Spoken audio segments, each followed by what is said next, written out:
그의 작업은 수학적 사고의 결과물로서 명료하고 이해하기 쉽고 객관적이고 기능적이고 심미적인 특질을 가져야 한다. 그로써 그의 작업은 문화 전반에 기여해야 하고 그 자체가 문화의 일부를 이루어야 한다. 자, 여기서 그는 누구일까요? 뭐 위대한 예술가도 아니고 또 문화체육부 장관도 아닙니다. 바로 우리 자신 디자이너를 이야기하는 것이었어요. 자, 디자이너가 문화 전반에 기여해야 하고 또 그 자체가 문화 일부를 이루어야 한다 라고 이야기를 했는데요. 누가 이야기했는지는 조금 이따 다시 말씀드리겠습니다. 자, 디자인학부 라이브 방송 D방 29회차 방송 지금 시작하겠습니다.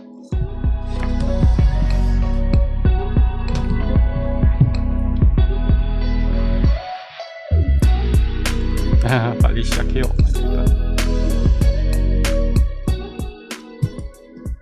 네, 여러분 안녕하세요. 7주차 진행하고 있는데요. D방 29번째 방송 지금 시작하도록 하겠습니다. 자, 이제 중간고사 다음 주고요. 이제 과제, 뭐 시험 등등 여러분들 많이 부담되시고 힘드신 가장 힘든 순간이 왔습니다. 이럴 때일수록 여러분 힘내시고 여러분들과 또 함께 힘내시면서 이 시기를 잘 이겨냈으면 좋겠습니다. 자, 오늘은 여러분들과 함께 지난주에 에로티시즘과 디자인 수업으로 지지난주에 진행을 했었는데요. 오늘은 레이아웃 수업을 중심으로 또 진행을 해볼까 합니다. 자, 벌써 7주차 강의 지나갔는데 여러분들 그동안 수업 어떠셨는지 또 궁금한 것도 좀 질문도 해주시고 또 디자인 전반에 관한 이야기들 나눠봤으면 좋겠습니다. 에로티시즘과 디자인 수업 이후에 또 많은 분들이 또 질문도 해주시고요. 또 도움이 됐다고 했는데 오늘 이 수업이 여러분들 레이아웃 강의라든가 또 얼마 전에 바로 조금 전에 공지가 된 과제를 수행하는데도 큰 도움이 되기를 바라면서 방송 진행해 보도록 하겠습니다. 자, 오늘은 이 첨단 장비를 이용해서 여러분들께 과제도 좀 자세하게 설명드릴까 하는데요. 이에 등등해서 여러분들 질문 많이 주셨으면 좋겠습니다. 자, 벌써 많이 들어오셨어요. 오늘은 과제 이야기를 해서 그런지. 네, 김상아 아이보리님 안녕하세요. 반갑습니다. 애님 새로운 뷰. 네, 새로운 뷰 오늘 등장합니다. 규민씨 반갑습니다. 이강은씨 안녕하세요. 김우수씨, 멜로니아기님, 희정씨, 홍지경씨, 서원혁씨 다 반갑습니다. 네, 많이 들어오셨고요. 이유빈님, 유현경님. 네, 오늘 뭐 처음 보는 이름들도 많이 있는 것 같습니다. 솔솔. 네. 서현옥씨, 교수님 헤어스타일 네, 감사합니다. 네, 풍성한 머릿결이 부럽다. 저는 이 풍성한 머릿결이 더워 죽겠습니다. 네, 교수님 역사 이야기가 너무 재밌어요. 오승미씨, 네, 레이아웃 시간에 역사 이야기. 네, 제가 굉장히 중요하게 생각하는 부분인데요. 여러분들 제가 2, 3차 시였죠? 2차 시, 3차 시에서 역사 이야기 했던 것 같은데 정말 중요한 부분이에요. 제가 아주 빨리 지나가느라고 또 자세히 말씀은 못 드렸는데 제가 거의 매 강의에서 그렇게 역사 흐름 짚어드리잖아요. 여러분들 꼭 머릿속에 그 축을 기억하시고 언제든지 여러분들이 무언가를 봤을 때 어디에 속하게 되는지 그 역사의 흐름을 알고 봤으면 좋겠습니다. 자, 그리고 뭐 몬드리안 이야기도 했던 것 같아요. 우리가 몬드리안 그림 뭐 평소에는 너무 흔한 그림이라 소중한 줄 몰랐지만 레이아웃이라는 관점에서 보면 얼마나 이 몬드리안이 우리 디자인계에 큰 영향을 미쳤는지, 디자이너가 아님에도 불구하고 화가로서 정말 우리 모던 디자인 또 우리가 지금 이렇게 살아가고 있는 모습을 만들어준 가장 중요한 기초가 아니었나 그런 생각을 합니다. 네, 뭐 그래서 저는 사실 이 레이아웃 과목이 제가 사실 여러 과목들을 맡고 있는데 가장 기초 과목이에요. 제가 맡고 있는 과목 중에 가장 기초, 그러니까 1학년, 2학년 학생들이 많이 들었으면 하는 과목이고요. 뭐 좋은 디자인, 뭐 아이디어 뭐 이런 거를 이야기하기보다는 그런 좋은 디자인을 하기 위한 정말 탄탄한 기초를 만들어주고 싶은 그런 마음으로 레이아웃 강의를 진행을 하고 있습니다. 그래서 물론 다른 수업에서도 이야기가 되겠지만 뭐 타이포그래피라든가 이제 앞으로 또 9주차, 10주차에서는 컬러, 뭐 이미지 이런 기초에 대한 이야기도 할 거거든요. 그래서 그런 기초를 잘 다지시고 조금 힘들 수도 있습니다. 또 조금 번거로울 수도 있어요. 또 특히 디자인을 많이 하신 분들은 이게 무슨 의미가 있나 뭐 할 수도 있는데, 그렇지만 여러분들 지나고 보면 이러한 기초가 정말 중요하고 언젠가는 여러분들에게 탄탄한 디자인을 만들어줄 중요한 부분이라 생각을 하기 때문에 제가 늘 강조를 합니다. 자, 멜론 이야기님, 네, 강의 재밌다고 하셨습니다. 감사합니다. 김대봉님, 기대가 됩니다. 곤지연지님, 안녕하세요. 이강희 씨도 안녕하세요. 유유님, 안녕하세요. 네, 여러분들, 레이아웃 강의 들으시면서 궁금한 점, 또 알고 싶은 것들, 여러 가지 질문 많이 해주시고요. 그런 디자인 이야기 많이 나눴으면 좋겠습니다. 자, 우리 학부에 5개의 학부가 있잖아요. 5개 학과 전공. 그런데 이 레이아웃 과목을 여러분들이 두루두루 다 들어보시면서 단순히 이게 어찌 보면은 시각 디자인 분야에만 국한된 것으로 보일 수도 있지만 이 개념이 정말 중요한 개념이에요. 사실 제가 오늘 요제프 밀러 브로크만 이 책을 가지고 왔는데 뭐 그리드 시스템이란 책이에요. 여기 이렇게 볼까요? 네. 사실 레이아웃이 이렇게 책을 보고 배운다는 것이 그렇게 바람직하지는 않거든요. 제가 늘 이야기하는데 바람직하지 않아서 제가 따로 제가 생각하고 느낀 바를 말씀을 드리는데 이 요제프 밀러 브로크만, 제가 강의 중에도 이야기했지만 스위스 국제주의를 이끌었던 또 그리드 시스템을 체계화시킨 사람입니다. 책을 이렇게 소개시켜 드리고 싶지만 사실 이런 것들을 이렇게 많은 내용이 있는데 읽어봐도 크게 도움이 되질 않습니다. 이게 실제로는 이론은 그런데, 그래서 이론은 이론대로 알지만 적용되기가 쉽지 않기 때문에 그런 부분 제가 먼저 공부를 한 다음에 적용될 수 있는 부분 먼저 말씀을 드리고요. 그러나 어쨌든 제가 말씀드리고 싶은 것은 여기에 있는 아주 좋은 말들이 있거든요. 전 특히 이 그리드와 디자인 철학이라는 부분이 굉장히 와닿고 여러분들이 꼭 이야기를 해주고 싶어요. 아까 그래서 제가 이 앞부분을 읽어 드린 거고요. 제가 이렇게 그리드를 강조하는 이유는 그리드는 단순히 여러분들의 디자인을 도와주기 위한 안내선, 뭐 가이드라인이 아니라 여기 이렇게 적혀 있어요. 그리드를 질서 체계로 이용한다는 것은 디자이너의 특정한 정신적 태도를 표현한다라는 겁니다. 그러니까 우리가 그리드를 이용해서 디자인한다는 것은 철저하고 수학적이고 사고를 요하는 디자인의 그 정신 자체이다라고 하는 거예요. 제가 국제주의 설명할 때 이것은 하나의 흐름이 아니라 시대 정신이다. 하나의 디자인 사조가 아니라 시대정신이다 라고 이야기를 했어요. 그래서 건설적이고 미래지향적인 방법으로 작업을 구상하는 것을 보여주기 위해 그러하다 라고 이야기를 하고 있고요. 아까도 말씀드렸듯이 그리드는 디자이너가 가진 직업정신의 표현이다 라고 이야기했습니다. 얼마나 중요한지 아시겠죠? 그리드에 입각해서 디자인을 하고 그게 철저하게 몸에 배어 있다는 것은 좋은 디자이너가 될 수 있는 아주 중요한 자질을 가지고 있다라는 겁니다. 자, 건설적인 디자인은 분석과 재현이 가능한 디자인이며 사회의 기호에 또 그 사회가 형태와 색채를 구상하는 방식에 영향을 미칠 수 있고 그 수준을 높일 수 있다라는 겁니다. 자, 엄격한 형식과 체제를 따르는 작업은 직접성과 명료성 또 제반 요소의 통합을 요구하는 바 이러한 조건들은 사회 정치적 삶에도 필수적이다. 야, 대단하죠. 그리드는 디자이너의 삶에도 크게 영향을 미친다라는 것인데 정말 중요한 부분이기 때문에 여러분들 그리드 관심 있게 봐주시고요. 제가 이제 5차시, 6차시 또 7차시 쭉 오면서 그리드를 강조하고 있습니다. 이게 끝이 아니에요. 중간고사로 끝이 아니라 9차시, 10차시 지나서 11차시, 12차시 좀 가보면 제가 또다시 그리드의 그 다음 버전에 대해서 말씀을 드릴 거예요. 그때 다시 한번 그리드 훈련을 또 해주셨으면 좋겠습니다. 자, 레이아웃의 시작은 포맷이죠. 이강희님 얘기해 주셨는데 포맷도 중요합니다. 네, 제가 포맷은 내가 디자인할 공간의 사이즈를 말하는 건데 모양이나 사이즈, 물론 이제 사각형이겠지만 이 포맷을 어떻게 잡느냐에 따라서도 매우 다른 차이를 보여줍니다. 그러나 제가 기초를 시작하시는 초보자 여러분들께 말씀드리고 싶은 것은 먼저 규격 사이즈에 익숙해져야 한다 라고 말씀드린 바도 있고요. 네, 이민정님 레이아웃 강의 정말 도움 많이 되었어요. 재미도 있었고요. 네, 감사합니다. 레이아웃 1학년 때 듣고 다른 수업에 도움이 많이 되었어요. 다른 과제 할 때요. 네, 좋아요. 근데 지금 레이아웃 강의는 올해 또 새롭게 만들었기 때문에 안 들어보신 분들은 또 들어봤으면 좋겠는데 뭐 그렇더라도 여러분들이 잘 또 기억해 주셨으면 좋겠습니다. 레이아웃 강의 구름님 작년에 들었는데 정말 좋았다고 하시네요. 네, 레러트 시즌 듣고 다 좋아요. 네, 좋습니다. 그런데 오늘 이야기는 또 조금 다른 이야기 될 수 있으니까 잘 들어주시고요. 자, 모듈과 유닛이 같은 말인가요? 다른 말이죠.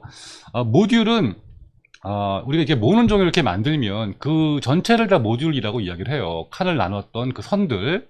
그러니까 그리드 그 자체를 모듈이라고 하는데, 유닛은 그 모듈을 이루는 최소 단위.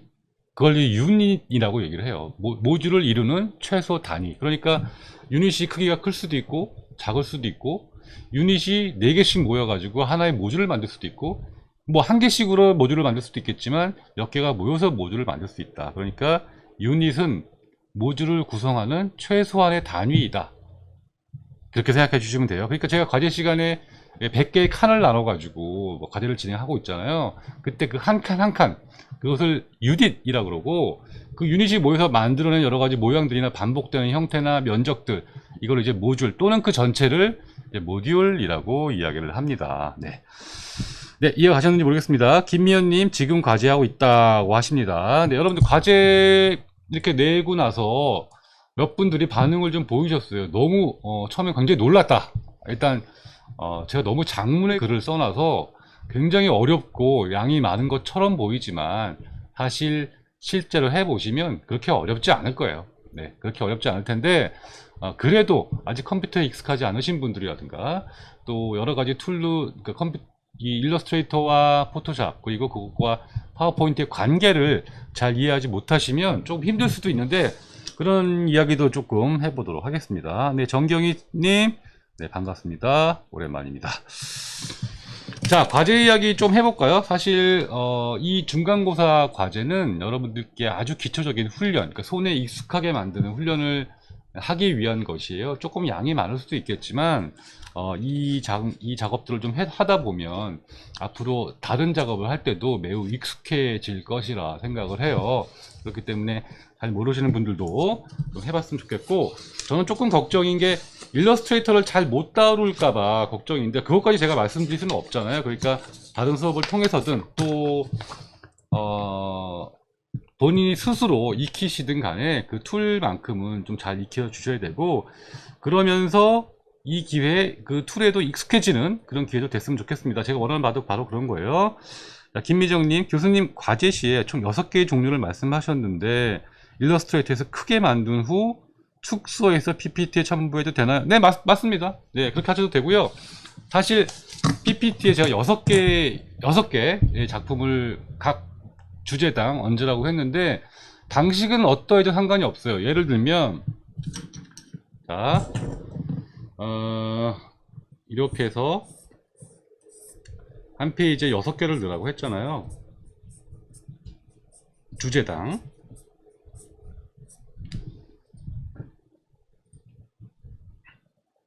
잘 보이시나요? 초점이? 마이크에 맞아서.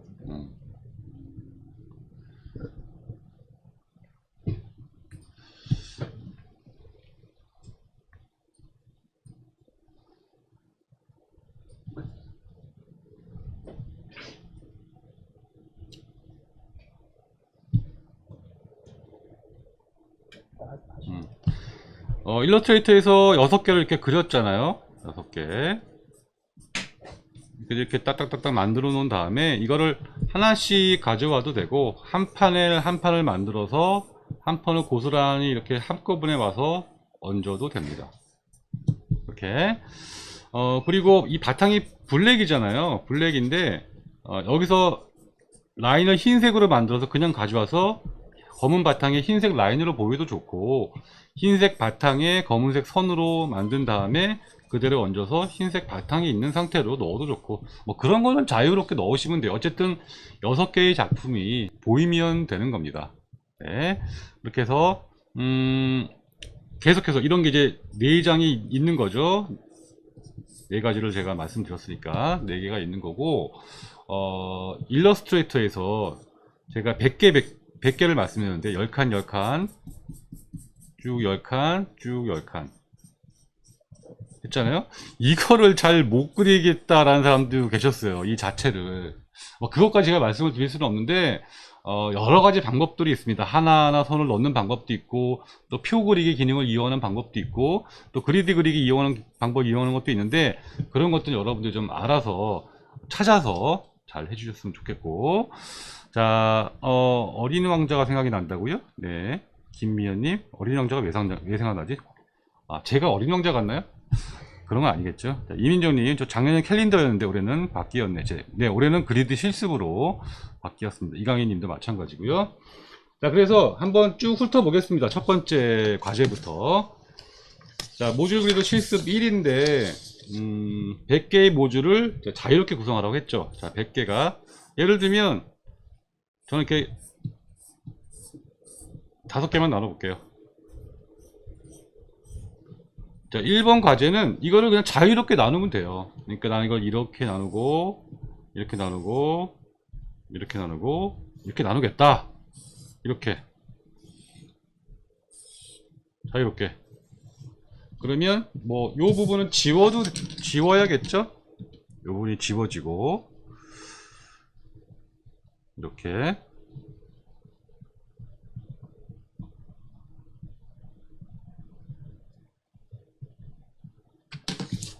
이렇게만 남는 겁니다. 네. 이렇게 해서 이런 식으로 100개의 모듈을 이용해서, 그러나 100개를 모듈을 이용했기 때문에 뭔가가 이렇게 딱딱 맞는 느낌이 들 거예요. 여러 가지 모양이 나오겠죠. 또 이렇게 해서 뭐 이런 게 나올 수도 있겠고, 여기 또 이렇게 나눠질 수도 있겠고, 정말 자유롭게. 그러나 이왕이면 이게 뭔가가 될 수 있겠다라는 생각을 해보시면서 자유롭게 나눠보시면 좋을 것 같아요. 뭐 내가 무슨 편집 디자인을 하고 있다라든가, 또 어떤 뭐 캘린더를 만들어야 된다라든가, 이제 곧 캘린더 시즌도 오잖아요. 사실 그래서 어떻게 나누든 사실 이거는 큰 여러분들 변별력, 점수의 차이는 없을 거예요. 다만 이렇게 모듈이 있는 상태에서 뭔가를 나눠보면 훨씬 체계적인 디자인이 된다라는 겁니다. 앞으로는 이런 게 모듈이 없어도 이제 어떤 작업을 하더라도 딱딱 맞는 것들이 습관이 되어져야 하기 때문이에요. 자, 그랬을 때 요 하나하나, 원래 있었던 모듈 하나하나를 이제 우리가 유닛이라고 부른다고 얘기했었죠. 유닛. 그리고 유닛이 이렇게 모여진 이 모눈종이, 이 자체를 모듈이라고 그러고, 이 모듈을 이렇게 이제 바꾼 다음에 이 자체도 하나하나의 모듈이라고 이야기할 수 있어요. 이 자체도. 네. 그래서 1번 과제는 자유롭게만 만들면 됩니다. 그래서 이런 것들이 6개가 놓여지는 거죠. 6개가. 그래서 1번 PPT에다가 6개를 탁 얹어주면 됩니다. 일러스트레이터에서 그린 거를 PPT에 얹으려면 JPG로 먼저 만들어야겠죠. 여러 가지 방법이 있는데 기본적으로 잘 모르시는 분들은 JPG로 먼저 파일을 저장을 한 다음에 요 크기도 또는 한 판으로 저장한 다음에 PPT로 불러오기를 해야겠죠. 네, 네, 답변 너무 감사합니다. 보아뱅 그림, 네, 아까, 보아뱅 그림 그 말씀 때문에 그렇군요. 네. LT 시즌과 강의처럼 풀 버전 올려줄 수 있나요? 무슨 이야기죠? 풀 버전? 이방 말씀하시는 것 같은데 업로드 해요. 업로드 앞으로 할 겁니다. 네, 이번 방송. 네, 그리고 어린 왕자 양도, 어린 왕자 얘기. 네, 알겠습니다. 몬드리안, 그리고 그리드는 자체로서 디자인 요소가 될 수 있다라는 거. 네. 투명도를 조절하면 괜찮던데, 투명도를 이용해서 얹어도 좋습니다. 그러면은, 여기서 어두운 바탕이어도 이게 조금 더 흰 라인으로 잘 보이겠죠? 자, 첫 번째 과제 말씀드렸고요. 두 번째 과제는, 70대 25대 5로 나누라고 했어요. 이제 총 100개의 칸이 있으니까, 100개의 칸을 여기 만들었을 거 아니에요? 여기 10칸, 10칸. 어떤 것이든 70칸, 25칸, 5칸이 되면 됩니다. 이렇게 해서 딱, 세 면이 나오게 해주는 거예요. 세 면이 여러 가지 모양이 나올 수 있겠죠. 뭐 이런 식으로 70칸이 될 수도 있고, 이렇게 해서 70칸, 25칸, 5칸. 이거는 70과 25의 5의 정확한 비율을 한번 느껴보라는 거예요. 주어진 면적에서 과연 75라는 면적은 정확하게 어느 정도의 면적인가, 그거를 여러분들께 눈에 익히라는 거예요. 또 25라는 면적은 이 정도 면적에서 어느 정도를 차지하나, 그걸 훈련하기 위한 거예요. 제가 70과 25와 5라는 이제 그 비율을 말씀을 드렸는데, 이 비율이 앞으로 여러분들 디자인 하는데 큰 영향을 미칠 겁니다. 여러분들이 이 비율에 익숙해지면 앞으로도 많은 도움이 되실 거예요. 이것은 이제 8주차가 지나고 9주차, 10주차에서 컬러 이야기 할 거고요. 또 10주차에서 이미지 이야기 할 건데, 그때도 고스란히 적용돼요. 특히 컬러에서 이 70대 25대 5라는 비율을 잘 써서 사용을 하면 컬러에 대한 고민들이 많이 해결될 거다라고 이야기를 할 수 있습니다. 그래서 이 두 번째 모듈 그리드 실습 2는 이 비율을 정확하게 알기 위한 것, 정확하게 알아보기 위한 훈련. 70칸, 25칸, 5칸이니까 수학적으로도 아주 정확한 면적이 나올 거 아니에요. 그렇게 해서 어떤 모양이 돼도 좋으니까 70칸, 20칸, 25칸, 그리고 5칸으로 어떤 모양이 돼도 좋으니 모양을 나눠봐라 라는 것이고, 다만 이 70개, 25개, 5개가 떨어지지는 말아라고 이야기했죠. 그러니까 70개가 뭐 이렇게 있고 이렇게 있고 이렇게 있으면 안 된다는 거예요. 지금 다 떨어졌죠. 그럼 정확한 면적을 알기가 쉽지 않잖아요. 또 5개가 띄엄띄엄 있지 말아라 라는 거예요. 무조건 5개는 다 붙어 있어야 되고, 어떤 모양이 되건 간에 이런 모양이 돼도 좋으니까 5개는 다 같이 있어야 돼요. 또 70개도 어떤 모양이 돼도 좋으니까 70개가 같이 있어라. 이걸 패곡선이라고 그러죠. 하나의 패곡선을 이루어야 한다 라는 겁니다. 패직선이네요. 하나의 덩어리가 만들어져야 된다. 그래서 25개, 5개가 만들어질 수 있는 정확한 비율의 면적을 감을 잡기 위한 훈련이다 라는 겁니다. 두 번째 모듈 그리드 실습 2. 네, 오늘 보니까 책장 디자인하는 것 같기도 해요. 책장? 아, 맞죠. 바로 그거예요. 여러분 이케아 가구라든가 무지 가구 같은 거 보면 다 그리드에 의해서 모든 것들이 만들어져요. 왜 시스템 가구라고도 하고 모듈 가구라고도 이야기하잖아요. 다 이렇게 그러니까 그리드가 만들어진 상태에서 모듈을 잘 이용해서 또 유닛을 잘 이용해서 디자인을 하면 어떤 가구를 만들어도 잘 맞아 떨어진다는 거죠. 여기 지금 테트리스 이야기도 하는데, 사실 저 강의 시간에 테트리스 이야기 하려고 했어요. 테트리스의 게임의 원리가 정사각형 모듈 안에 어떤 도형이든 4개의 유닛을 가진 도형으로 되어 있어요. 그러니까 이렇게 딱딱 맞아 떨어지는 거거든요. 테트리스의 모양이 여러 가지가 있지만 자세히 보시면 모두 4개의 유닛을 가지고 있습니다. 그러니까 그리드의 원리를 잘 이용을 한 게임이라는 거죠. 3D 테트리스가 돼도 마찬가지죠. 그래서 3D 테트리스를 생각해 보면 공간이나 건축 디자인 전공하시는 분들도 이게 이제 입체로 됐을 때 어떻게 적용이 되면 효과적인 것인가, 이제 그런 개념들이 생겨나게 되는 거죠. 자, 왠지 바뀐 과제가 더 어려울 것 같은 느낌이 듭니다. 물론 작년보다 훨씬 어렵습니다. 네. 이 방송 풀 버전 올려드릴 겁니다. 나중에 확인해 보시고요. 자, 색채 실습과 레이아웃 같이 들었는데 색채 실습 때도 도움이 많이 되더라고요. 네, 70대 25대 5라는 비율은 특히 색채에서 큰 힘을 발휘합니다. 구차시에서 제가 또 말씀을 드릴게요. 자, 그렇게 해서 두 번째 과제 2번까지 말씀드렸죠. 모듈 그리드 실습 2, 100개의 유닛, 100개의 모듈을 70개, 25개, 5개로 정확하게 면적을 나누자라는 거 말씀드렸고요. 이제 세 번째 과제 말씀드려 볼까요? 자, 세 번째는 이제 비례 실습이네요. 비례 실습. 이번에는 100개의 모듈이 사라집니다. 그렇죠? 그냥 사각형에 직선 2개를 이용해서 70대 25대 5의 비율을 가진 느낌을 가진 3개의 면을 만들어라 라고 했습니다. 이때 70대 25대 5는 두 번째 과제에서 실습했던 것처럼 정확히 맞지는 않아도 돼요. 어느 정도, 그래서 제가 이렇게 써놨죠. 70대 25대 면적에 근접해야 합니다 라고 썼어요. 세 번째 과제에서는. 그래서 적당히 70 정도의 힘, 적당히 25 정도의 힘, 적당히 5 정도의 힘을 가진 면적을 만들어 주면 돼요. 그러니까 꼭 그것이 정확하지는 않더라도 적당히 이 정도면은 한 70쯤 되겠다. 그리고 이 정도면은 한 50 정도 되겠다. 아니죠. 5 정도 되겠다. 그러니까 70대 25대 5 정도. 정확하지 않아도 돼요. 또 이렇게 나눌 수도 있겠죠. 이렇게 하고 이렇게 나누는 겁니다. 이게 70이고 이게 25고 여기가 5겠죠. 또 이게 70이고 이게 25고 여기가 5가 될 수도 있겠고, 또 어떤 경우에는 70대 25대 여기가 5가 될 수도 있겠죠. 70, 25, 5. 최대한 다양하게 면을 나눠보되 이제 조건이 있습니다. 반드시 수직과 수평 90도의 직각이 나올 수 있게 하라는 거죠.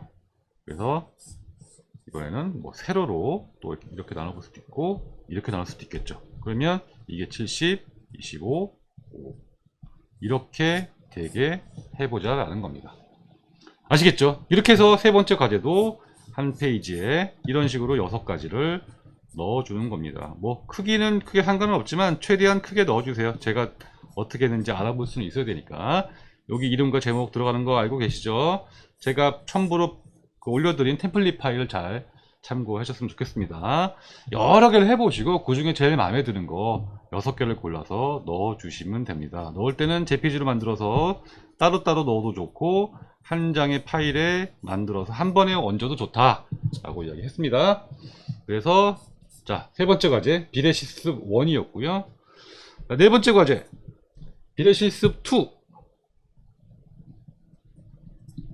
이번에는 똑같은데 이 수평과 수직의 선만 이용해 하라고 했던 것을 자유롭게 하는 겁니다. 수직 수평은 빼고, 그러니까 이렇게 하는 거죠. 그런데 지금 이게 70과 25처럼 보이세요?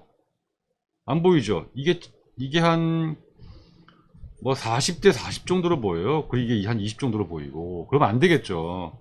70대 25대 5가 느껴져야 돼요. 이런 정도면 어떠세요? 70대 25대 5가 느껴지죠. 이렇게 하는 겁니다. 그러니까 이건 틀렸어요. 이렇게 하는 거예요. 자, 다시 한번 이번엔 이렇게 해볼까요? 이렇게 할 수도 있겠죠? 자, 이게 70, 25, 5. 자, 여기서는 창의성이 많이 요구가 됩니다. 그렇죠? 아까 이 세 번째 과제에서는 여러분들 아마 서로 비슷비슷하게 그렇게 뚜렷하게 구별되기가 쉽지 않아요. 그런데 이게 자유각도의 직선이 되는 순간 정말 많은 방법들이 있을 수 있다라는 겁니다. 아주 단순하게 있을 수도 있어요. 이렇게. 자, 70, 25, 5. 아시겠죠? 이렇게 해서 최대한 글쎄요, 남과 다르게 나만의 창의성을 잘 발휘하셔가지고 이 4번 과제에서는 아마 여러분들끼리의 변별력이 좀 있지 않을까 생각이 듭니다. 그래서 많은 것들을 다양하게 해보시고 그 중에 역시 마찬가지로 이렇게 똑같이 6개를 골라서 얹어주시면 됩니다.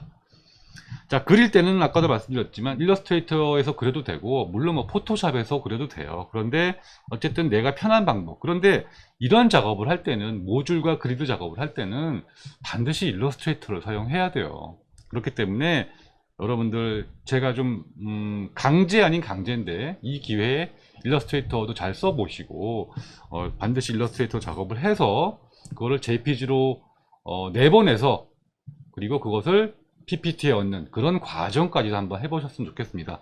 이런 방법들이 앞으로 여러분이 뭐 프레젠테이션을 준비하거나 보고서를 준비할 때도 반드시 필요한 과정이기 때문에 그런 것까지 사실 보이지 않는 과제이기도 해요. 그러면서 툴도 사용하게 되는 거죠. 자, 교수님 중간 과제도 피드백 해주시나요? 중간 과제는 피드백은 못 드립니다. 이번 과정에서는 제가 강의 중에 할 말이 많기 때문에 크리틱은 포함되어 있지 않아요. 그러나 혹시 크리틱을 좀 받고 싶다라면 개인적으로 뭐 메일을 보내주시거나 또 학교로 뭐 찾아오시거나 여러 가지 방법을 통해서 개인적으로 좀 문의해 주셨으면 좋겠습니다. 저도 여러분들 다 해드리고 싶은데 항상 아쉬워요. 크리틱을 못 해드린다는 점이. 자, 하여간 역시 기본 다지기는 쉽지 않대. 맞습니다. 하여간이 아니고 역시 기본기 다지기 쉽지 않습니다. 기본기일수록 오랫동안 꾸준히 참고 연마를 해야 돼요. 왜 우리가 무술 배울 때도 산속에 들어가서 그 도사님한테 바로 무술 배우지 않잖아요. 폭포 밑에서 소리 한 3년 지르고 물 한 3년 길러오고 장작 한 3년 패고 나면 그 도사님 돌아가시면서 귓속말로 한마디 해주시잖아요. 그런 시간들이 있어야 된다는 겁니다. 물론 저희가 여러분들께 귓속말 하는 건 아니지만 레이아웃 시간은 기초를 다지는 시간입니다. 네, 과제하고 넷뚜루뚜 넷쭈님 네. 읽기가 어려워요. 과제하고 나무 판자 사서 그리드 활용한 책장 만들고 싶. 좋습니다. 제가 원하는 거예요. 이렇게, 그러니까 이런 그리드의 기초가 리빙 디자인에서 뭐 책꽂이를 만들 수도 있고요. 서랍장을 만들 수도 있겠죠. 그 그리드만 잘 이용한다면. 그러니까 자연스럽게 아주 짜임새 있는 디자인이 나온다는 거예요. 이 원리를 활용하면.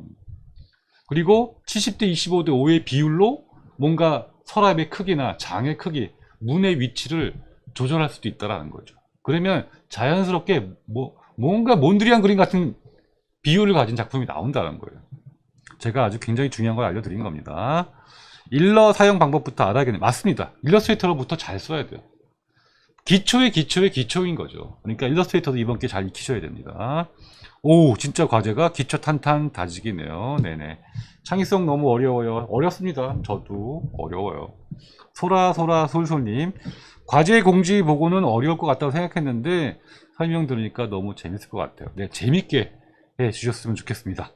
뭐 초등학생들 미술 시간 같기도 하고 또 무슨 디자인과 관련 없는 수업 같기도 한데 분명히 좋은 실습이 될 겁니다. 명함 과제 이야기 이제 해야죠. 네, 이제 말씀드리겠습니다. 이제 명함 이야기 해주실 것 같아요 라고 하시는데 이제 또 이제 마지막 과제 말씀드리겠습니다. 교수님 학교 방문하려면 별도 신청해야 하나요? 그냥 뭐 이메일로 한번 연락 주시면 적당한 시간 잡아서 제가 여러분들 뭐 상담도 하고 졸업 심사도 하고 여러 가지 크리틱도 하니까 메일로 보내주세요. 이왕이면 여러분 이렇게 좀 같이 모여서 오시면 더 좋고요. 자, 그래서 네 번째 과제까지 다들 이해가 조금 되셨죠? 네. 네 번째까지 과제까지 말씀을 드렸습니다. 70대 25도 비율 잘 하시고요. 6개씩 넣어야 되는 거고요. 또 공지사항 잘 읽어보셨으면 좋겠습니다. 이제 다섯 번째 과제 명함 만들기잖아요. 그냥 이제 네 번째까지 과제만 가지고는 여러분들이 조금 더 정신을 바짝 차리는, 얼마나 바짝 차렸냐 이거를 알아볼 수가 없습니다. 조금은. 그래서 이 이용한 것들을 얼마나 잘 이해했고 또 얼마나 많이 훈련을 했는가를 보기 위해서, 그리고 제가 5차 시였나요? 4, 5차 시였죠?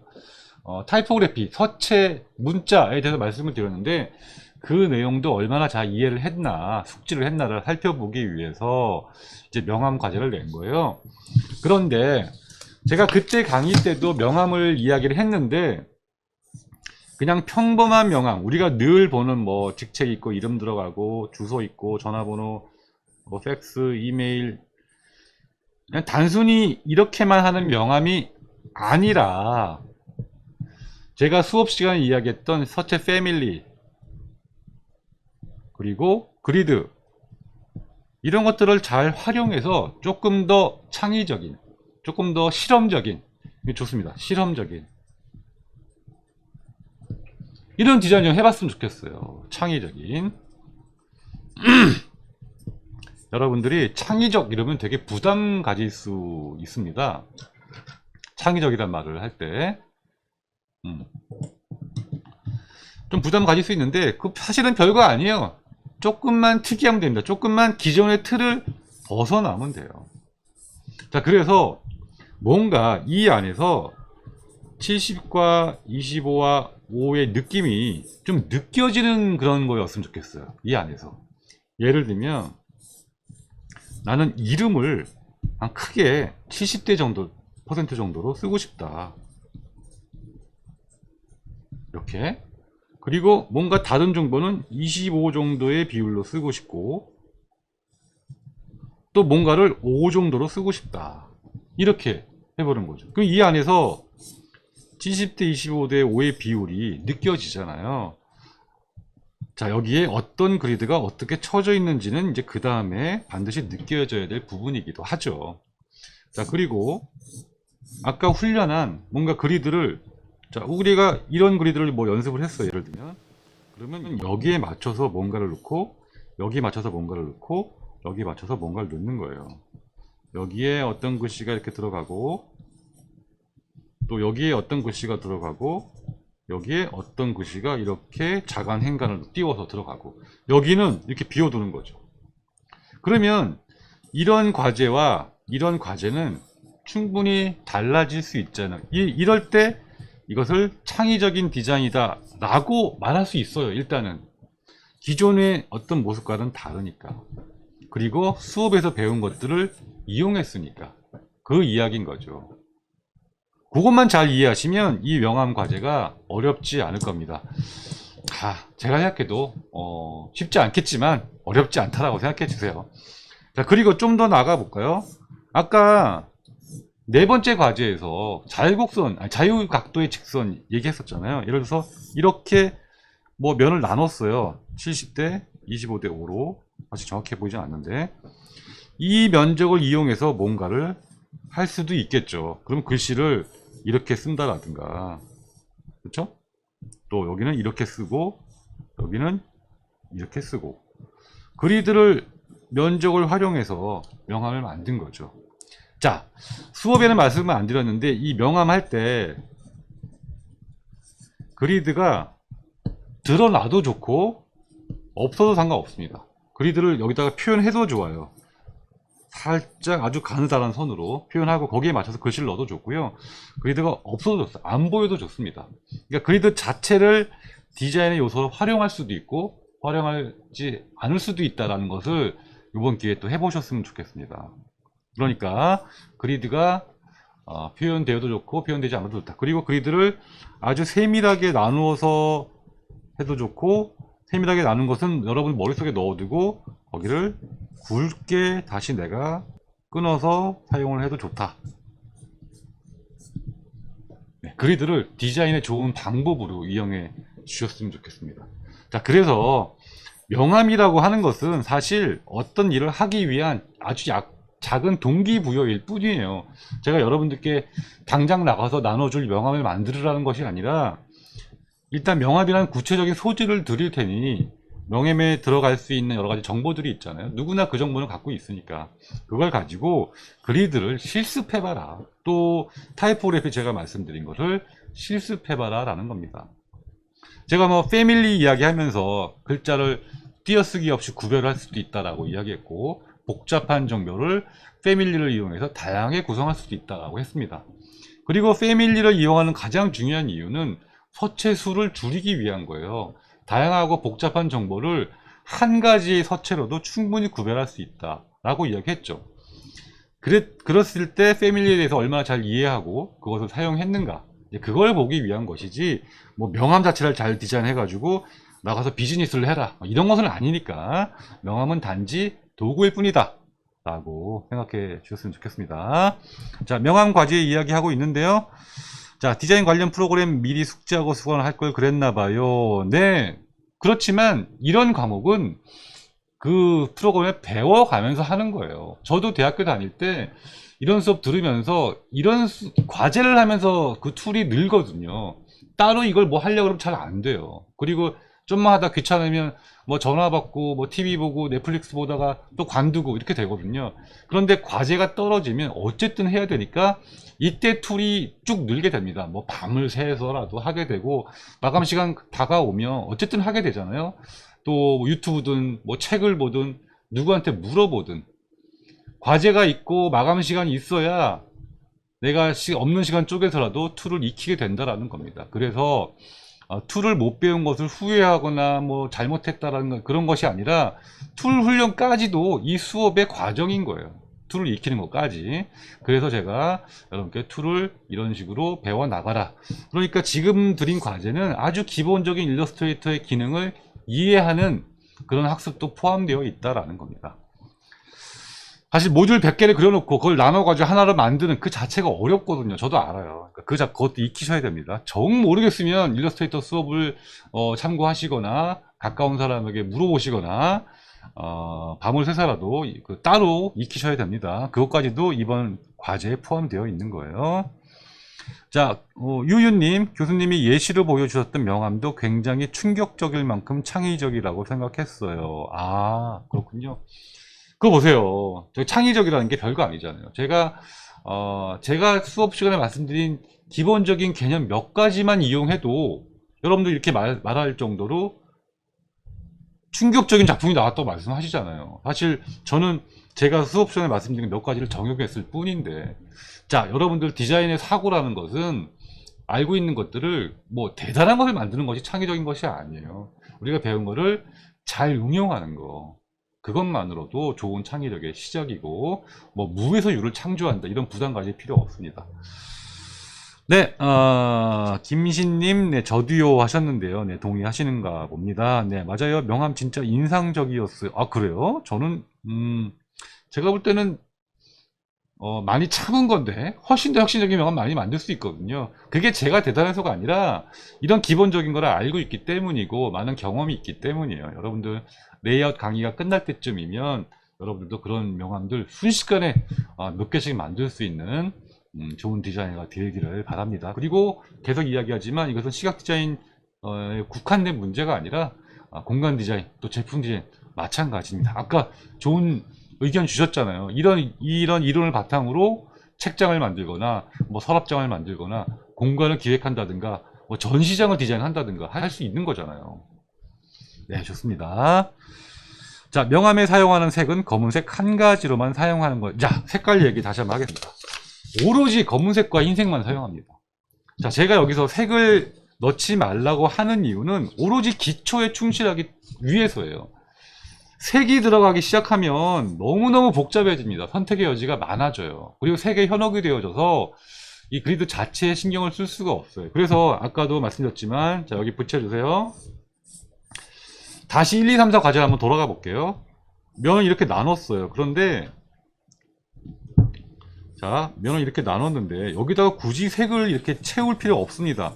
필요 없습니다. 아니라 절대로 채우지 마세요. 이렇게 색 채우지 마세요. 선만 있어야 합니다. 그래야 제가 원하는 그리드 훈련이 될 수 있어요. 절대로 색을 넣지 마시고, 모든 것은 마찬가지입니다. 이 세 번째 과제도 마찬가지로 여기다 이렇게 색을 넣고 뭐 색을 넣고 뭐 색을 넣고 하지 마세요. 반드시 선만이 있어야 됩니다. 흰색 바탕에 검은색 선 또는 검은색 바탕에 흰색 선만 이용해 주세요. 선의 두께는 뭐 상관없습니다. 선의 두께는 아직까지 말씀 안 해요. 그냥 선은 두껍든 얇든 면이 분할했다라는 제가 표현만 알 수 있으면 되고, 그리고 70대 25대 5의 비율이 중요한 겁니다.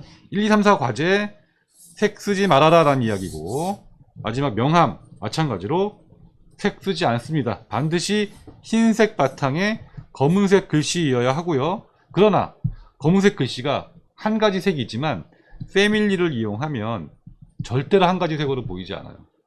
아주 간사한 서체는 회색 한 30% 정도로 보이고, 아주 굵은 서체는 검은색 이상으로 더 진해 보여요. 똑같은 검은색인데 왜 그렇죠?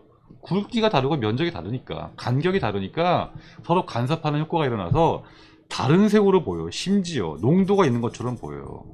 그러나 분명히 검은색입니다. 그러니까 패밀리라는 것이 얼마나 중요한지, 서체 패밀리가 얼마나 중요한지 아셔야 될 것 같습니다. 자, 결론적으로 색은 절대로 쓰지 말아라. 검은색 바탕에 흰색 글씨와 선, 흰색 바탕에 검은색 글씨와 선, 딱 그렇게 두 가지의 경우에만 허용이 됩니다. 색 절대 넣지 마세요. 자, 그리고 그래서 아까 명함에 여러 가지 제한 조건을 드렸어요. 사이즈는 뭐 9cm, 5cm로 하라고 했고, 이것은 가장 일반적인 명함 사이즈이기 때문에 뭐 이번 기회에 그런 것도 좀 알아두시고요. 그리고 노토산 쓰라고 했죠?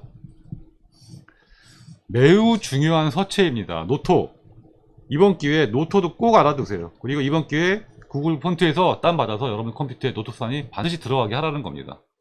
노토산 왜 좋은지 설명드렸죠. 제가 한중일 합작으로 세 나라에서 공통적으로 잘 쓰일 수 있는 아주 좋은 서체를 세 나라를 대표하는 서체 회사들이 모여서 만든 서체예요. 구글이 지원해주고, 그리고 구글 폰트에서 무료로 다운받을 수 있다라는 겁니다.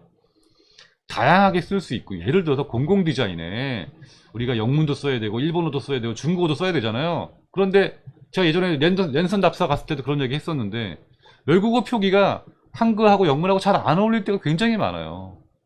그 서체가 통일되지 않았기 때문이죠.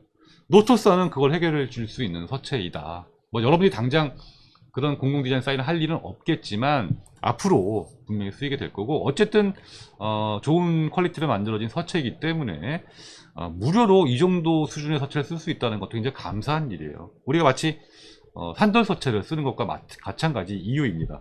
노토산 그 한글 버전은 판돌체에서 만들었기 때문에, 그래서 이번 기회에 노토산도 사용하시고, 그리고 더 중요한 것은 굉장히 많은 패밀리가 있어요. 노토스 안에 공업계도. 그래서 이번 과제를 하는 데 있어서, 그리고 제가 서치 패밀리를 강의했는데 그거를 여러분들이 손쉽게 테스트 해볼 수 있는 가장 적절한 서체라고 판단이 되어져서 여러분께 노토스 한 채 추천하고 반드시 사용하기를 바랍니다. 자, 네, 명함 잘 만들고 싶네요 하셨고요. 그새 질문들이 많아졌네요. 자, 명함 귀엽게 만들고 싶어요. 네, 귀엽게 만들던, 멋지게 만들던, 무섭게 만들던 그리드와 또 그런 비율만 잘 지켜주셨으면 좋겠습니다. 자, 사부작TV님, 예문 19학번 노연서입니다. 네, 반갑습니다. 자, 소리솔솔님, 네, 욕심나네요. 네, 역시 욕심 내주시고 좋은 명함 기대하겠습니다. 이강인님, 레이아웃 들으면서 일러스트 주말반 학원 가서 강의도 듣고 그랬네요. 굉장히 열심히 하셨던 분이네요. 막 이런 노력이 또 필요해야 되는 거죠. 네, 새로운 강의가 작년에 들으신 분이신가봐요. 네, 이번 학기 레이아웃 제가 새로 만들면서 또 야심차게 만들고 있으니까 기회가 되시면 다시 들어보시는 것도 저는 추천합니다. 사실 그동안 저도 또 느낀 것이 많기 때문에 또 새로운 이야기도 많이 하고 있거든요. 자, 풍선은 사랑을 싣고, 그동안 과제 소홀히 했더니 실력이 많이 안 늘었나 봐요. 저도 졸전 과제하느라 레이아웃과 타이포그래피 다시 공부하게 되네요. 맞습니다. 모든 기초가, 제가 사실 졸업전 크리틱 지금 이번 주에 또 진행을 했는데요. 80년 가까이 졸업 심사하느라 굉장히 애먹었는데, 사실 거기서도 똑같은 이야기를 하고 있어요. 70대 25대 5의 비율로 여백을 만들어라, 그리드에 잘 맞춰라, 또 생략을 해라, 심플하게 해야 된다. 똑같은 이야기 하고 있어요. 아마 영원히 여러분들을 따라다닐 내용일 겁니다. 자, 만원님? 네, 이번 과제는 포토샵 인디안보다는 당연히 일러스트를 이용하는 게 훨씬 좋습니다. 네, 물론 앞으로 편집진을 하게 되거나 또 여러 장짜리 이제 디자인을 하게 될 때 인디자인도 분명히 유용하게 쓰일 텐데, 지금 단계에서 아직 인디자인까지 쓸 필요 없습니다. 일러스트레이터, 저는요 포토샵보다 디자이너들에게 일러스트레이터가 훨씬 더 중요한 프로그램이라고 생각을 해요. 둘 다 중요하죠. 네, 두 개는 그냥 무조건 도사가 돼야 됩니다. 어쨌든 왜냐하면 두 개의 성질이 너무 다르기 때문에, 제가 이제 이미지 10차시 강의 시간 이야기할 텐데, 비트맵 방식의 프로그램과 벡터 방식의 프로그램은 너무나 다른 차이가 있어요. 이 둘 다를 넘나들면서 잘 써야 합니다. 이것은 뭐 어느 하나가 중요한 것이 아니라 이 두 개는 그냥 엄마 아빠 같은 존재다 라고 생각해 주시면 될 것 같아요. 엄마가 좋냐 아빠가 좋냐고 물으면 뭐 어떻게 답해요? 둘 다 똑같은 겁니다. 일러스트레이터, 포토샵 둘 다 도사가 돼야 합니다. 이거는 그냥 제가 여러분들 강조드릴 거에서 그냥 제외할게요. 이건 당연한 거라서. 그러고 나서 뭐 창의력이고 뭐 비율이고 리듬이고 이런 게 있는 겁니다. 자, 일러스트레이터 잘 익혀두셨으면 좋겠고요. 자, 물론 지금 과제는 일러스트레이터라는 것이 훨씬 유리하고 반드시 일러스트레이터 사용하셨으면 좋겠어요. 그리고 이번 기회에 일러스트레이터 꼭 익히셔야 합니다. 자, 지금 수업 들으시는 분들, 학원님들 화이팅입니다 하셨고요. 김미정님, 맞아요. 너무 좋아요. 네. 울릉도 프로젝트 232 픽츄얼스님, 레이아웃 수업 너무 좋아요. 네. 감사합니다. 저는 층별 안내도도 소름이었. 아하, 맞습니다. 그리드가 어쩜 그렇게 자유응될 수 있을까? 여러분 놀라셨죠? 별거 아닌 것 같은데 그렇게 사인에 쓰이잖아요. 그게 모듈만 잘 나눠두면. 그러니까 이번 1번 과제를 하는 이유가 바로 그런 거죠. 그런 식으로 모듈만 잘 나눠서 유닛만 잘 합치면 엄청난 아이디어, 그 자체로 아이디어가 된다. 그 자체로 디자인이 된다라는 겁니다. 네, 층별 안내도 네, 좋습니다. 명함 만들기는 엄규진 교수님 타이포그래피 과제에도 했었는데 레이아웃도 수업에 도움이 됐다고 하시네요. 네, 그러니까 명함, 뭐 캘린더 이런 거 단골 소재예요. 중요한 것은 기초를 다르게 적절하기 때문인 것이고, 그러나 교수님들마다 보는 관점이 다르다는 것은 분명히 아셔야 합니다. 엄규준 교수님이 채점하는 레이아웃에 대한 그 명함에 대한 기준과 제가 지금 이번 과제에서 얘기하는 기준은 분명히 다르기 때문에 여러분들 잘 알아두셨으면 좋겠습니다. 자, 과제 너무 어려웠는데 단번에 이해됐어. 오, 네. 오늘 방송한 보람이 있네요. 5월의 돈희님. 네. 이해됐다니 다행입니다. 좋은 과제 기대할게요. 네, 명함 만드는 거 언제까지인가요? 김미연님? 10월 31일까지입니다. 제가 볼 때는 시간은 충분하다고 생각이 드는데, 지난주에 과제를 내드렸어요. 3주 내드렸는데, 아마 이제 이번 주부터 본격적으로 뭐 생각을 하시겠죠. 다음 주는 중간고사 신경 쓰시고요. 그 다음 주 정도에 집중해서 하시는 것도 좋을 것 같습니다. 저는 뭐 당연히 항상 2주 정도는 과제 시간을 드리는데 요번에는 3주 드렸어요. 명함 만드는 거 이제 세로로 해도 되나? 가로로 해야죠. 가로로. 자, 명함 가로로 하세요. 세로로 하지 마세요. 가로로 하시고. 나는 꼭 세로로 해야겠다라고 하시면 저도 뭐 글쎄 막을 방법은 없지만 일단 PPT에 안 치기도 좋잖아요. 명함은. 네. 가로로 해주세요. 네, 규민님 메시지 취소됐네.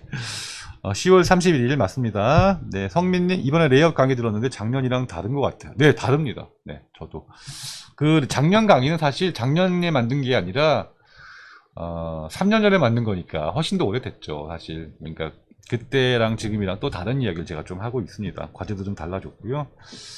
70대 25대 5 비율을 강조하신 이유가 있나요? 이거는 저의 오랫동안의 경험에 의한 겁니다. 사실 좋은 디자인의 비율이라는 것이 제가 수업 시간에 말씀드렸지만 이렇게 책에서 이야기하는 뭐 여러 가지 구에서 이야기하는 황금 비율 별로 도움이 안 돼요. 써먹을 데가 없어요.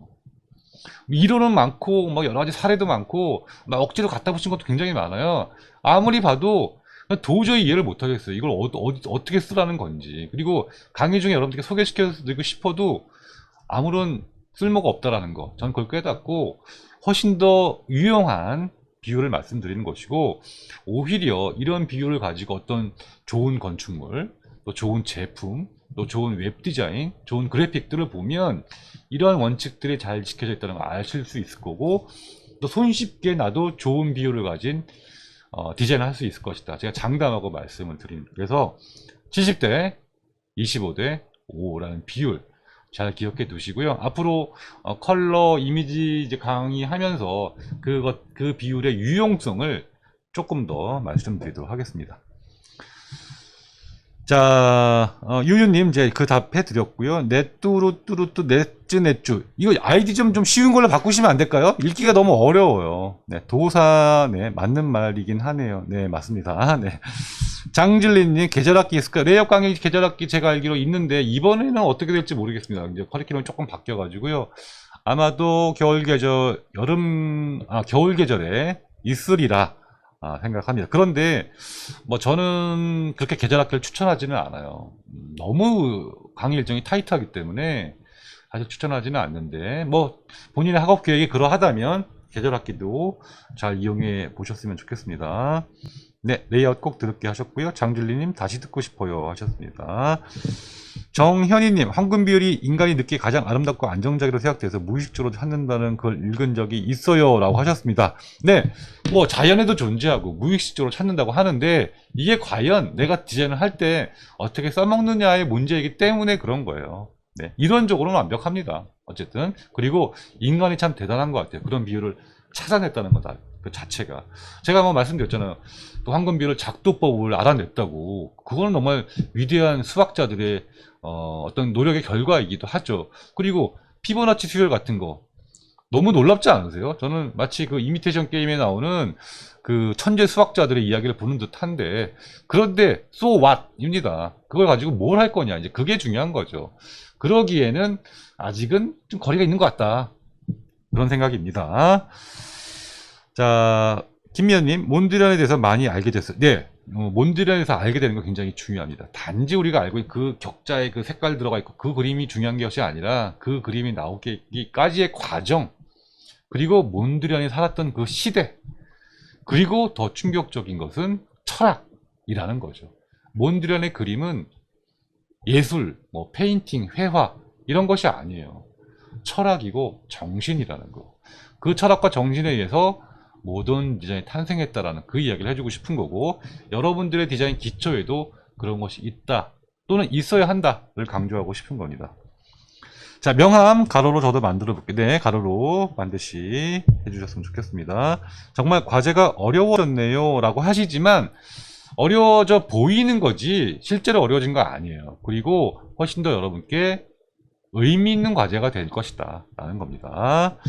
자, 계절학기 욕심 안 내고 하나만 들으려고요. 네, 뭐 어쨌든 많은 욕심 내지 마시고 계절학기는 2과목씩 듣는 건 좀 무리가 있습니다. 자, 사부작 TV 노연서 놀라워요. 멋진 비율로 디자인 연습할게요. 네, 멋진 디자인 연습 항상 70대 25대 5의 비율 머릿속에 기억하시고, 제가 늘 강조합니다. 모든 것들은 무의식 중에 나와야 한다. 내 손에 익어야 하고 내 눈에 익어야 하고 내 머릿속에 익어야, 몸이 기억을 해야 돼요. 무의식 중에 이런 비율이 자연스럽게 만들어질 수 있도록, 자, 1, 2, 3, 4의 모듈 그리드 뭐 실습하면서 단지 과제가 아니라 앞으로 여러분들 모든 디자인에 이 기초가 깔리길 바라면서 중간 과제 내드렸다는 점 꼭 기억해 주셨으면 좋겠습니다. 자, 상하 아이보리님, 교수님 경험이 쌓인 75대 25대 5 비율이네요. 알려주셔서 감사합니다. 저도 많은 디자인 경험을 해보면 알 수 있겠죠. 당연합니다. 앞으로 디자인 하면 할수록, 알면 알수록 이런 비율이 얼마나 중요한 숫자인지 비율인지 알게 되실 겁니다. 오, 벌써 10시가 돼가네요. 뭐 이야기한 거 다 이야기한 것 같습니다. 네. 자, 명함 만들 때 제한 조건 잘 지켜주시고요. 서체, 컬러, 그 다음에 뭐 기본적인 정보 해주시고요. 뭐 굳이 개인정보 나는 알려주기 싫다라고 하면 그냥 가상의 정보로 넣어주시고, 뭐 명함에다가 막 로고 넣고 이러면 절대 안 됩니다. 글자만 넣어주시고, 뭐 다시 한번 말씀드리지만 이 공지 내용 꼼꼼하게 읽어보시고, 그리고 7차시 강의 반드시 잘 들어보셨으면 좋겠습니다.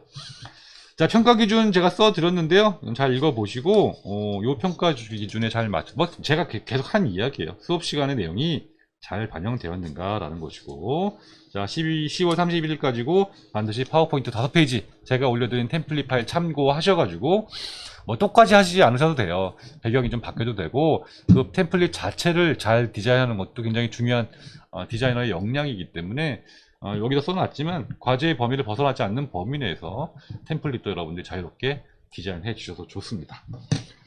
뭐 괜히 막 쓸데없이 막 표지 만들고 목차 만들고 이러시는 분들이 있어요. 그러지 않으셔도 됩니다. 이 내용만 딱 5페이지만 내주시면 돼요. 그러나 반드시 뭐 학과 성명하고 이름 학번은 있어야겠죠. 자, 여기까지 오늘 마무리할까 합니다. 레이아웃에 대해서 할 얘기가 많지만 오늘은 이제 과제를 중심으로 말씀을 드렸고요.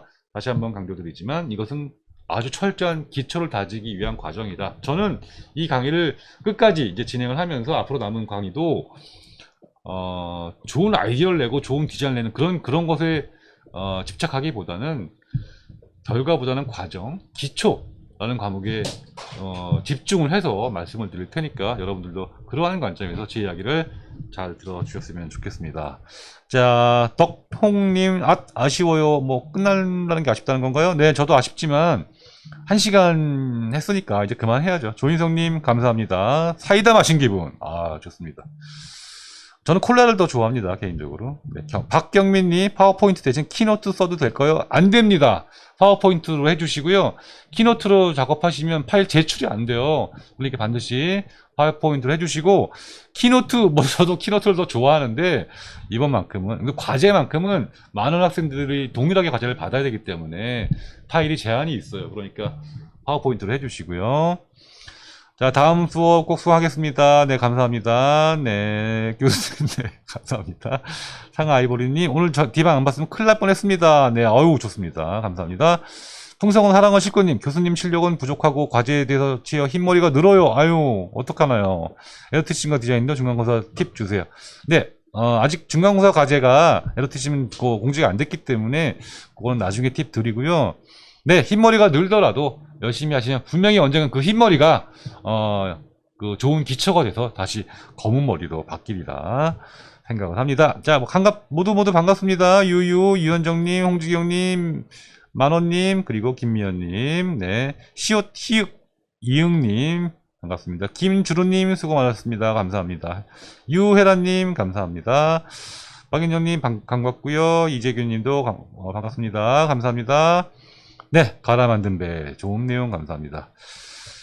네, 유익하고 다시 생각하게 되었습니다. 앞으로 이런 기회 많이 만들 테니까 2학기 중간쯤 가서 기말고사쯤 돼가지고 한 번 더 또 레이아웃 또 주제로 또 진행을 해볼까 합니다. 그때도 많이 들어오시고요. 그간에 여러분들 소회라든가 또 여러분들 혹시 디자인하면서 느끼는 점들도 같이 이야기해 주시면 좋겠고, 또 항상 쓴소리도 반갑게 받겠습니다. 여러분들 이런 점은 고쳤으면 좋겠다. 또 이런 이야기는 잘못된 거 아닌가요? 이런 이야기도 언제든지 환영이니까 좋은 의견 많이 주세요.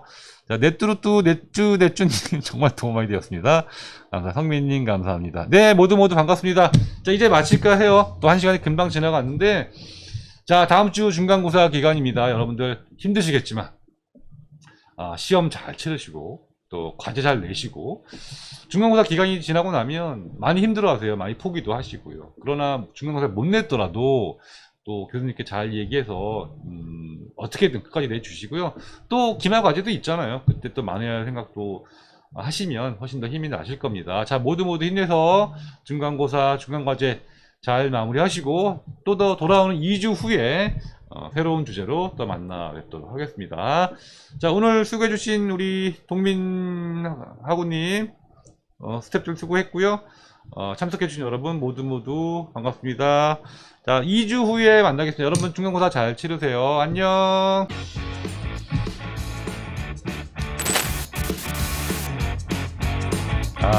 계속 또 좋은 글도 많이 올려주고 있네요. 수고했어. 방금 잘 나갔나? 네, 잘 나갔어요. 이게 되게- 마이크가 와이프가 바꿔가지고 마이크를 이렇게 좀 뺄 걸 그랬다.